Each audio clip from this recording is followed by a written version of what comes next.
unidad estamos trabajando lo que tiene que ver con la percepción en los animales y la semana pasada estuvimos viendo los sentidos y trabajamos con el sentido por un lado de la vista y por otro lado estuvimos trabajando con el sentido del tacto, con los mecanorreceptores. Pero vamos a avanzar un poco más y ahora vamos a trabajar con los estímulos sonoros y por otra parte con los químicos. Pero vamos a empezar primero con esta parte. Si hablamos de estímulos sonoros, yo lo puse acá en un costadito, los sonidos en realidad son vibraciones, por eso en realidad son estímulos mecánicos y son captados claramente por mecanorreceptores. Estas vibraciones se propagan en un medio material. ¿A qué llamamos medio material?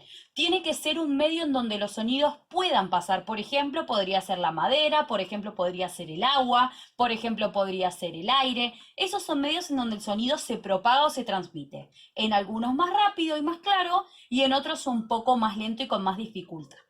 Pero estos estímulos sonoros no son captados por todos los animales de la misma forma. Y eso es un poco lo que tenemos explicado acá. Vamos a arrancar primero con el caso de los insectos. ¿Por qué los insectos tienen esto tachado? Este símbolo quiere decir diferente. Y esta F es de frecuencia. Este tema hace mucho tiempo lo vimos, justamente cuando trabajamos con los sonidos. Los insectos lo que nos dice acá es que no pueden diferenciar las frecuencias. ¿Qué son las frecuencias? Los sonidos graves y los sonidos agudos. Sonidos graves como por ejemplo podría ser un bajo, el instrumento, que tiene una frecuencia tan baja que justamente es un sonido grave. Pero hay otros sonidos que tienen frecuencias tan agudas que justamente se los denomina agudos, como podría ser, por ejemplo, la voz femenina en comparación con la voz masculina. Entonces, los insectos no diferencian frecuencias, pero los insectos sí captan sonidos. ¿Cómo hacen eso? Tienen unas encilias auditivas. ¿Qué son? Son como unas prolongaciones. Hasta podríamos, miren, compararlos con esto. Una prolongación quiere decir que es así como una extensión. Son como pelos que tienen sobre la superficie de su cuerpo. Generalmente están en las patas. Esos pelos son como justamente estos, son huecos. Por lo tanto, por esos huecos es por donde van a ingresar esas vibraciones y esas vibraciones están conectadas con nervios que lo que hacen es discriminar los diferentes sonidos. Pero ojo, no pueden detectar si son graves, si son agudos, eso no, simplemente detectan algunas vibraciones. Pero además los insectos tienen tímpanos en las patas. Nuestros tímpanos se ubican en el oído, básicamente en el oído medio que nosotros tenemos. Pero los insectos tienen tímpanos que se localizan en las patas. Nosotros acá lo tenemos a esto y se puede ver por aquí. ¿Qué es un tímpano? Para que nosotros nos imaginemos, es una membrana que lo que hace es vibrar. Según los sonidos sean más graves o más agudos, vibran con más intensidad o con menor intensidad. En los insectos, como vemos por ejemplo en este, está ubicado justamente en la pata. Esto le permite poder localizar la dirección de ciertos sonidos. Por otro lado, tenemos el caso de los peces. Los peces tienen una cruz porque no tienen oído externo, esto nosotros ya lo sabemos, o sea, no tienen oreja como nos pasa a nosotros, pabellón. Pero los peces se escuchan mucho mejor porque los sonidos en el agua circulan con mayor facilidad. Por otro lado, otros seres vivos que captan estos estímulos sonoros son las aves. Nuevamente las aves tampoco tienen oído externo, como sabemos, tienen una membrana del tímpano cubierta por las plumas. Si uno tiene algún ave ahí en casa o si alguna vez vieron algún ave, van a ver que a los costados de la cabeza es como que hay algo que se mueve hacia los costados y que podríamos decir que hasta vibra. Eso en realidad es la membrana del tímpano que lo que hace es captar los sonidos y poder justamente dar aviso al cerebro para generar respuestas. Por otro lado tenemos a los reptiles, como por ejemplo pasa con las serpientes. Si bien las serpientes no pueden escuchar sonidos que pasan por el aire, sí pueden percibir vibraciones por el suelo. Igual el caso de las serpientes es un caso bastante particular porque ahora vamos a ver que tiene un órgano muy especial, no en este caso de estímulos sonoros, sino en el caso de estímulos químicos, que compensa esto de que no puedan escuchar los sonidos que hay en el aire. Por otro lado, dentro de estímulos sonoros tenemos, por ejemplo, los anfibios. Los anfibios también tienen una membrana del tímpano externa, está a los costados de su cabeza, esto se lo puede notar claramente con los sapos y las ranas, y detectan mucho mejor los sonidos. Acá tenemos ya un oído bastante más avanzado. Por otro lado tenemos acá los vertebrados. Yo puse acá que acá sí pueden diferenciar las frecuencias, o sea que fíjense cómo pasamos de tener acá seres que no pueden diferenciar sonidos graves y agudos a seres que ya sí están mucho más evolucionados. Pero por otro lado, si nosotros comparamos el oído del perro, el humano y el murciélago, hay diferencias. Los humanos pueden percibir sonidos que van desde los 40 a los 20.000 ciclos por segundo. Eso quiere decir que nosotros, por ejemplo, infrasonidos no podemos detectar.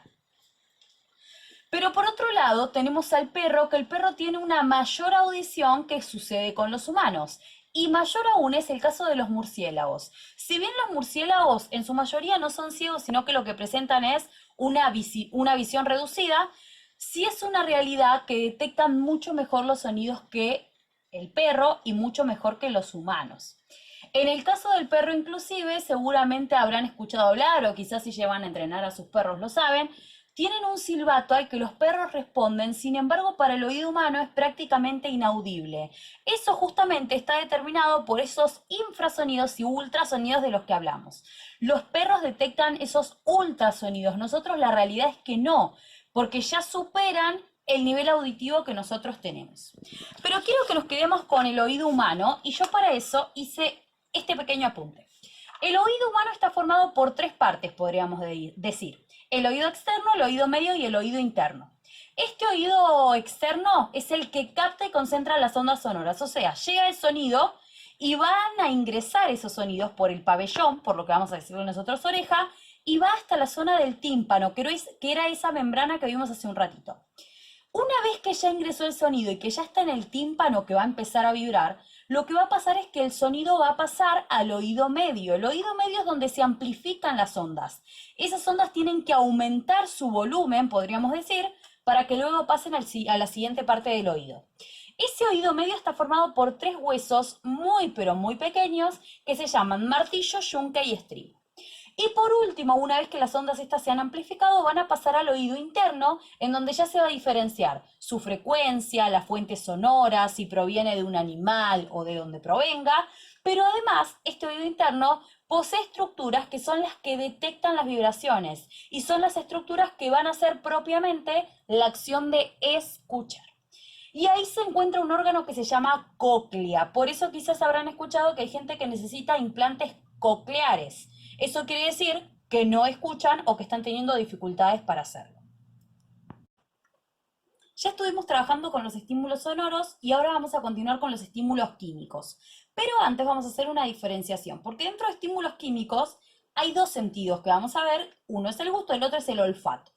Detrás en el pizarrón van a ver que va diciendo olfato, pero después vamos a trabajar con el gusto. Así que, lo primero que se me ocurrió es comparar.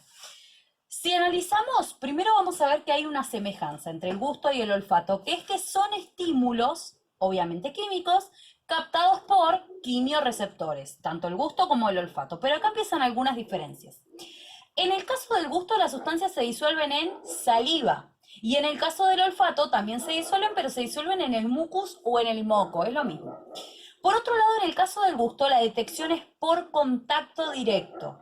Pero en el olfato la detección puede ser a distancia. De hecho, cuando nosotros percibimos un olor, es a distancia, no es por contacto directo. Por otra parte, si hablamos de gusto y olfato, en el caso de los humanos estos sistemas están conectados entre sí. Inclusive, cuando nosotros, por ejemplo, estamos resfriados, nos vamos a dar cuenta de que más allá de que perdemos un poco este sentido del olfato, no podemos discriminar muy bien lo que comemos y los sabores que tienen. Y tiene que ver con esta relación. Pero además tanto el gusto como el olfato detectan partículas que pueden ser sólidas, líquidas y gaseosas. Generalmente en el gusto son partículas sólidas y líquidas y generalmente en el olfato son partículas sólidas. O sea que acá más o menos tenemos la diferencia entre un sentido y otro y algunas semejanzas de hecho también. Pero nos vamos a meter primero con este sentido que es el sentido del olfato. Arrancamos por los anélidos, organismos que son bastante simples, entre ellos incluimos a las lombrices. Las lombrices también pueden detectar justamente este sentido del olfato y para eso tienen receptores sobre toda su piel, que lo que le permiten a la lombriz, en el caso de la lombriz es algo muy básico, pero que a ellas les sirve, es detectar la acidez del suelo. Para eso les sirve el olfato a ellas. O sea que eso les va a indicar cuándo son las mejores condiciones, por ejemplo, también para reproducirse y demás. Por otro lado tenemos a los insectos. Los insectos tienen unas encías, que lo vimos hace un ratito, ¿se acuerdan que era una prolongación? Yo les dije que era hueca, similar a esto, o pelos sensitivos. Esas encías, como habíamos hablado antes, están conectadas a células receptoras, o sea que va a ingresar ese olor y se va a conectar con un nervio que le va a dar la información a este insecto. Serpientes y lagartos tienen un órgano muy especial, que era lo que hablábamos hace un ratito. Si bien se acuerdan que no podían escuchar sonidos que se percibían por el aire, pero sí vibraciones del suelo, las serpientes, tienen un órgano que se llama órgano de Jacobson. ¿Qué es ese órgano de Jacobson? Las serpientes y los lagartos van a notar ustedes que lo que suelen hacer es todo el tiempo sacar la lengua. La tienen por un instante fuera y luego ingresan de nuevo la lengua, y esto lo hacen varias veces, inclusive las serpientes sisean ese movimiento que hacen con la lengua. ¿Para qué hacen eso? Porque sobre el paladar tienen este órgano que se llama órgano de Jacobson, que se conecta con el sistema nervioso, con el cerebro y demás. ¿Para qué es esto? Lo que permite este órgano es poder detectar todas las partículas olorosas que hay por fuera.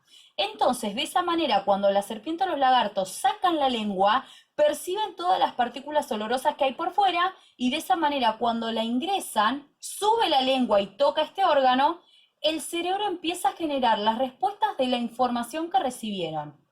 O sea que es un órgano muy evolucionado, muy avanzado, y que les permite compensar esto que, por ejemplo, las serpientes no tenían, que era poder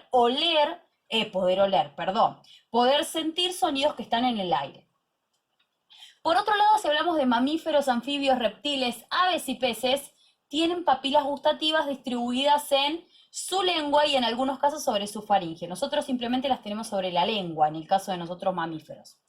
Pero por otro lado, algo importante también es una sustancia que se llaman feromonas. Las feromonas son sustancias químicas que lo que van a permitir es la comunicación inter o intraespecífica. O sea que eso quiere decir entre seres vivos de la misma especie o entre seres vivos que son de diferentes especies. Ahora, ¿para qué pueden servir estas feromonas? Pueden servir para indicar alerta, pueden servir para indicar que una especie se encuentra en etapa para reproducirse, pueden servir, por ejemplo, para marcar territorialidad. ¿Quiénes son los seres vivos que generan feromonas? Y la realidad es que son un montón. Entre ellos podemos incluir a las hormigas, podemos incluir a las abejas, inclusive los perros. Si alguno tiene un perro en casa, habrán notado que los perros, y si tienen más de uno lo van a notar también, suelen pasar que los perros orina uno en un determinado lugar, va el otro y ¿qué hace? Orina exactamente en el mismo. ¿Por qué es eso? Porque cuando los perros orinan, descargan feromonas a la vez. Esas feromonas son sustancias químicas que indican territorialidad. Lo que quieren delimitar es quién es el líder sobre ese lugar.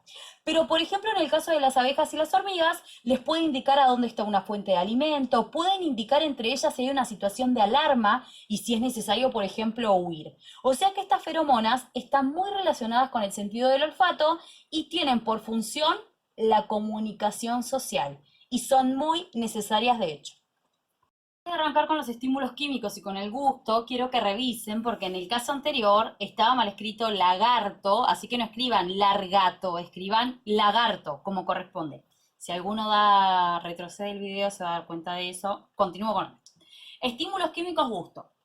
Dentro de los estímulos químicos, y el gusto es captado, por ejemplo, por los insectos, y seguimos con las mismas estructuras que eran las encías, que son muy sensibles. Por ejemplo, en el caso de algunas moscas, les permite detectar muy fácilmente el sabor dulce. Por eso es que vamos a notar que en el verano las moscas suelen posarse sobre las cosas dulces, porque estas encías son muy sensibles a ese tipo de sabores. En el caso de los vertebrados, nosotros tenemos receptores que se encuentran ubicados en las papilas. Generalmente están distribuidos sobre la lengua, pero también en algunas especies se encuentran, por ejemplo, sobre el esófago y la faringe. Detectamos 5 sabores, entre ellos tenemos el sabor dulce, ácido, amargo, salado y por último el sabor umami. El sabor umami se reconoció hace algunos años atrás, y ese sabor que se llama umami permite detectar, por ejemplo, sabores como los que tienen los champiñones, como los que tienen los tomates maduros, tomates secos, el té verde, las anchoas, los quesos, en especial el queso parmesano, la salsa de soja, las espinacas, espárragos y también, por lo que dicen, las carnes en general. Por eso es que incluimos un quinto sabor si es que alguno no lo conocía. Pero por otro lado también hay otros sentidos o otros estímulos que los seres vivos pueden detectar. Por ejemplo, el magnetismo. El magnetismo le va a servir a algunos seres vivos como una especie de brújula para poder ubicarse. El planeta Tierra tiene dos polos magnéticos, el polo norte y el polo sur, y hay unas estructuras, en realidad son unas pequeñas moléculas de magnetita, que es un mineral, que se encuentran en algunos seres vivos y esa magnetita les permite ubicarse en el espacio. Esto lo hacen, por ejemplo, las palomas, las hormigas, las abejas, y les permite, por ejemplo, en el caso de las palomas, poder migrar. En el caso de las hormigas y las abejas, les va a permitir, por ejemplo, ubicarse o posicionarse. Pero también vamos a ver que hay otros sentidos que están relacionados con estos estímulos que vemos acá. Por ejemplo, con la gravedad. Los invertebrados pueden detectar la gravedad y para eso tienen estatocistos que contienen estatolitos. Estas palabras están aptas para jugar al ahorcado, pero en este momento las vamos a usar para otra cosa. Mira, nosotros acá tenemos, por ejemplo, esta célula que adentro tiene, como vemos, una esferita. Esa esferita es lo que dice acá estatolito. Esto, por ejemplo, lo tienen las medusas. ¿Para qué sirve? Esto se encuentra dentro de este organismo y lo que le va a permitir es que según cómo se muevan estos estatolitos, les va a indicar la posición, les permite indicar eso a estos seres vivos. Pero por otro lado, por ejemplo, nosotros estamos dentro del grupo de los vertebrados y la gravedad la podemos detectar a partir del oído interno, que el oído interno contiene otras sustancias que se llaman otolitos, que son como unas pequeñas sales. Para que nosotros nos imaginemos, dentro de nuestro oído interno tenemos dos partes, una parte que se llama el vestíbulo y otra parte que se llaman canales semicirculares, y dentro de ese lugar se encuentra un líquido. Y circulando por ese líquido circulan estas pequeñas sales que se llaman otolitos. Según cómo estos otolitos se vayan moviendo, van a hacer que determinadas células también se empiecen a mover. Por lo tanto, eso también nos va a indicar la gravedad. Inclusive hay personas que, por ejemplo, tienen problemas con el equilibrio y tienen que justamente ver cómo se encuentra su oído interno porque está muy relacionado con eso. Por otro lado, otro de los sentidos es la electricidad. Hay dos variantes acá, algunos que pueden detectar la electricidad y otros que pueden crear electricidad. Aquellos que pueden detectar la electricidad lo hacen por medio de unos receptores que se llaman ampollas de Lorenzini. Esto lo tienen los tiburones, las rayas, pero también lo tiene un mamífero muy especial que es el ornitorrinco.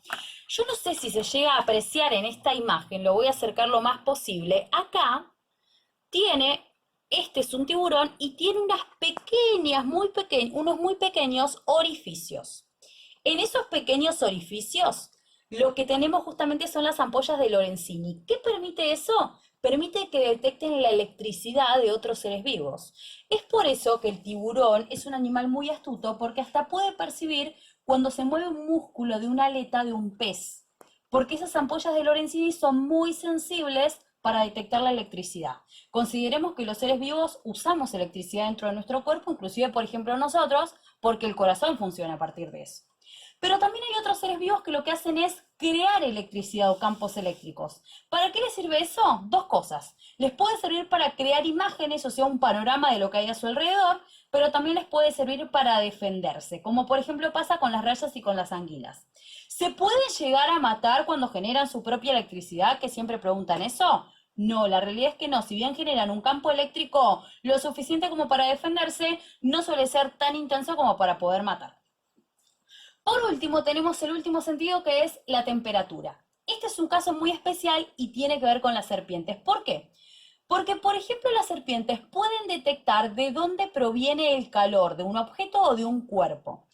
¿Cómo lo hacen eso? Tienen unas fosetas que se llaman fosetas de L'Oreal. ¿Se acuerdan que hace un rato hablamos de que las serpientes tenían un órgano que se llamaba órgano de Jacobson? Bueno, también las serpientes tienen unas fosetas que se llaman fosetas de L'Oreal, que son estas que se ven acá, que están a sus costados, a los costados de la cabeza.